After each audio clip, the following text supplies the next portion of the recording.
মা, বাবা এখনো এল না কেন? এই মাটির রংটাই বদলে গেছে, আর আগের মতো নরম নেই। একজন সৎ সরকারি অফিসার হয়।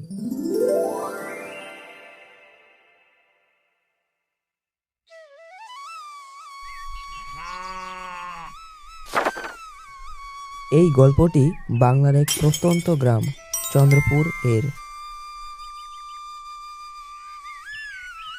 চন্দ্রপুর এমন একটি গ্রাম যেখানে সকাল শুরু হয় মোরগের ডাকে এবং সন্ধ্যা নামে কেরোসিনের বাতির আলোয়। কাঁচা রাস্তা, ছাউনি দেওয়া ঘর আর মানুষের মুখে ছিল এক সহজ সরল হাসি। এই ছিল চন্দ্রপুরের মূল পরিচয়।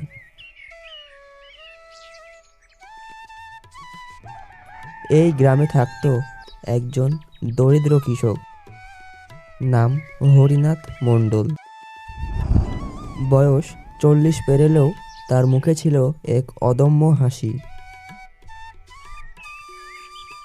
কারণ হরিনাথ বিশ্বাস করত, সততা এবং পরিশ্রম থাকলে আল্লাহ কখনো মুখ ফিরিয়ে নেন না। তার স্ত্রী মাধবী সংসারের মূল মেরুদণ্ড। নরম মুখ, কিন্তু ভেতরে লুকানো অদম্য শক্তি। এবং তাদের একমাত্র ছেলে সুমন, বয়স মাত্র 10। পড়াশোনায় সে অনেক ভালো। তার বাবার স্বপ্ন একদিন ছেলে অনেক বড় মানুষ হবে। সে কারণে ছেলেকে অনেক কষ্ট করে পড়াশোনা করাচ্ছে।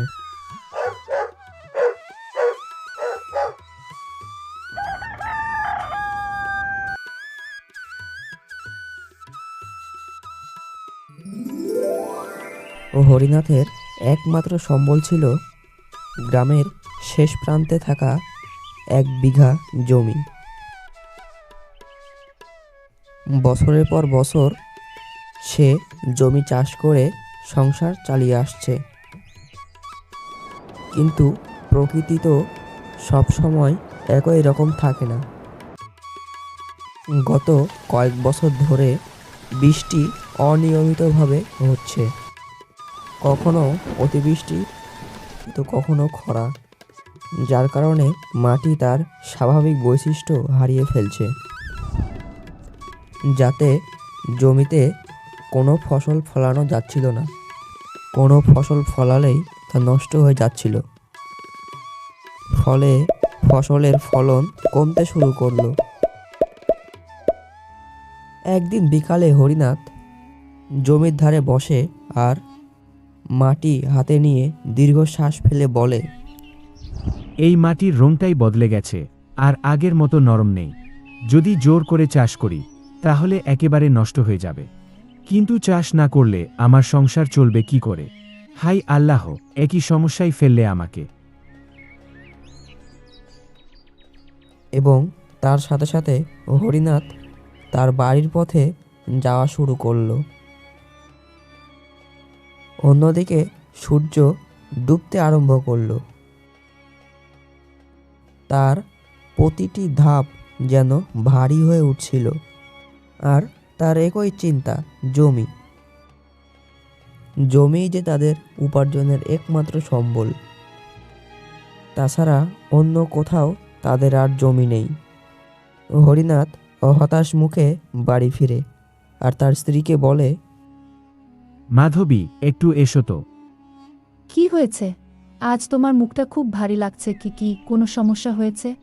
হ্যাঁ, আমাদের জমিটা কিছুদিন বিশ্রাম না দিলে আর ফসল হবে না। কিন্তু তখন ঘরের খরচ, সুমনের পড়াশোনা, সব কিভাবে চলবে? জমিও তো মানুষের মতো, ওরও বিশ্রাম দরকার। আপনি একবার শিবপ্রসাদ কাকুর সাথে কথা বলে দেখুন, উনি নিশ্চয়ই কোনো উপায় বলবেন। হ্যাঁ, তুমি ঠিক বলেছ। পরের দিন ভোরে হরিনাথ শিবপ্রসাদ কাকুর বাড়ির পথে রওনা দেয়। শিবপ্রসাদ কাকু ছিলেন গ্রামের সবচেয়ে সম্মানিত মানুষ। বড় মাপের জমিদার হলেও তার মধ্যে অহংকার ছিল না বিন্দুমাত্র। তিনি মানুষের নানান বিপদ আপদে মানুষকে সাহায্য করে থাকেন এবং তিনি গ্রামের একজন উপযুক্ত ব্যক্তি। শিবপ্রসাদ হরিনাথকে দেখে বলে, আরে হরিনাথ, এত সকালে কি সমস্যা বলো? কাকু, আমার জমির অবস্থা খুব খারাপ। কিছুদিন চাষ বন্ধ রাখতে চাই, সে কারণে আপনার কাছে আসলাম। তাহলে আমার গ্রামের বাইরে যে জমিটা পড়ে আছে সেখানে চাষ করো। তুমি দেখাশোনা করবে, তোমার সংসারও চলবে। হরিনাথ আনন্দে বলে ওঠে, ঠিক আছে কাকু, আপনাকে অনেক ধন্যবাদ। তোমার কোনো সমস্যা হলে আমাকে বলবে। হরিনাথ কৃতজ্ঞতায় বাকরুদ্ধ হয়ে যায়, চোখ ভিজে ওঠে আর বলে, কাকু, আপনি না থাকলে আমার পরিবারটা পথে বসত। কয়েকদিন পর থেকে হরিনাথ সেই জমিতে কাজ করা শুরু করে। জমি দূরে হওয়ায় সকাল থেকে সন্ধ্যা পর্যন্ত কাজ করতে হতো। এভাবেই হরিনাথের দিন চলছে। একদিন হরিনাথ দুপুরে তার জমিতে কাজ করে এবং সেই সময় কোথা থেকে একটা সাপ এসে তার পায়ে ছোবল মারে। দেখতে দেখতে হরিনাথের মাথা ঘুরে যায়। সে আস্তে আস্তে মাটিতে লুটিয়ে পড়ে।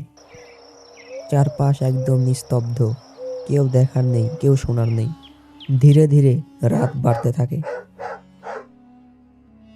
এদিকে হরিনাথ বাড়িতে এখনো আসে না। এই চিন্তায় মাধবী একদম নাজেহাল। নিজে বলে যে সুমনের বাবার তো কখনো এত রাত লাগেনি, তাহলে আজকে এত রাত লাগছে, কারণটা কি? সুমনও এই বিষয়টা লক্ষ্য করে এবং মাধবীকে বলে, মা, বাবা এখনো এল না কেন? কাজটা দূরে বাবা, তাই দেরি হচ্ছে। কি তোর বাবা এলো বলে, তুই একটু অপেক্ষা কর। কিন্তু সকাল হয়ে গেছে, তারপরও হরিনাথ বাড়ি ফিরে না। বুকের ভেতর অজানা আতঙ্ক নিয়ে মাধবী শিবপ্রসাদ কাকুর বাড়িতে ছুটে যায় এবং মাধবী তার কাকুকে সব কথা বলতে থাকে। তার কাকু কথাগুলো শুনে কিছু লোক পাঠায় হরিনাথকে আনার জন্য এবং তারা গিয়ে হরিনাথকে অচেতন অবস্থায় পায়। তার শরীরটাও ছিল নীলচে বর্ণের। তাড়াতাড়ি করে হরিনাথকে বাড়ি নিয়ে আসে তারা। বাড়ি নিয়ে আসার পর হরিনাথের এই অবস্থা দেখে একজন দ্রুত গ্রামের বৈদ্যকে ডাকতে যায়। বৈদ্য হরিনাথের এরকম অবস্থা দেখে সবার উদ্দেশ্যে বলে ওঠে, জীবন আছে, কিন্তু গভীর অচেতনতা। আল্লাহ ভরসা। সেই দিন থেকে শুরু হয় মাধবীর জীবনে এক কঠিন অধ্যায়। দিনরাত স্বামীর পাশে বসে থাকে, স্বামীকে ওষুধ খাওয়ানো, আবার সংসারে যাবতীয় কাজ মাধবী একাই সামলাচ্ছে। ধীরে ধীরে তাদের সঞ্চয় ফুরিয়ে আসছে। দুশ্চিন্তায় মাধবী নিজের সঙ্গে একটা কথা বলে, আমি ভেঙে পড়লে এই সংসার ভেঙে যাবে, আমাকে শক্ত হতেই হবে। সে শিবপ্রসাদ কাকুকে বলে একটা কাজ জোগাড় করে। সকালবেলায় জমিতে কাজ করে এবং দুপুরবেলায় অন্যের বাড়িতে ঝিয়ের কাজ করে আর রাতে স্বামীর সেবা করে। এভাবেই তার দিন কাটতে থাকে। গ্রামের সব মানুষ তাকে দেখে অবাক যে একটা মহিলা কি করে এত দায়িত্ব কাঁধে নিয়ে থাকতে পারে। এসব কথা হজম করে মাধবী তার পরিবারের কাজ করতে থাকে। মাসের পর মাস কেটে যায়। একদিন হরিনাথের হাতের আঙ্গুল নড়ে ওঠে আর শোনা যায় একটা কণ্ঠ। মাধবী, এই কণ্ঠ শুনে মাধবী ছুটে ঘরে চলে আসে আর বলে, তুমি ফিরে এসেছো? আল্লাহকে অনেক ধন্যবাদ, তুমি ঠিক হয়েছো দেখে আমার অনেক ভালো লাগছে। কি বলে যে আল্লাহকে ধন্যবাদ জানায়? ধীরে ধীরে হরিনাথ সুস্থ হয়ে ওঠে। সে বুঝতে পারে এই পরিবার টিকিয়ে রেখেছে মাধবীর আত্মত্যাগ। বছর কেটে যায়। এর মধ্যেই সুমন পড়াশোনা শেষ করে একজন সৎ সরকারি অফিসার হয়। সে একদিন গ্রামে আসে। গ্রামের সকল মানুষ তাকে জিজ্ঞেস করে যে, তুই গরিবের ছেলে, এত বড় পদে গেলি কি করে? সুমন সে উত্তরে বলে, আজ আমি যা কিছু হয়েছি সব মায়ের ত্যাগ আর বাবার সত্তার ফলে আমার জীবনে তারা অনেক বড় হিরো। আজও চন্দ্রপুরের লোকেরা এই গল্পটা তাদের নতুন প্রজন্মকে শোনায়। সত্যি, মা বাবার ত্যাগ থাকলে পরিবারে কোনো রকম সমস্যা আসতে পারে না। আর হ্যাঁ, আমি এসব বিষয়ে ভিডিও নিয়ে আসি। এরকম ভিডিও দেখতে হলে আমাদের চ্যানেলটিকে সাবস্ক্রাইব করে রাখুন।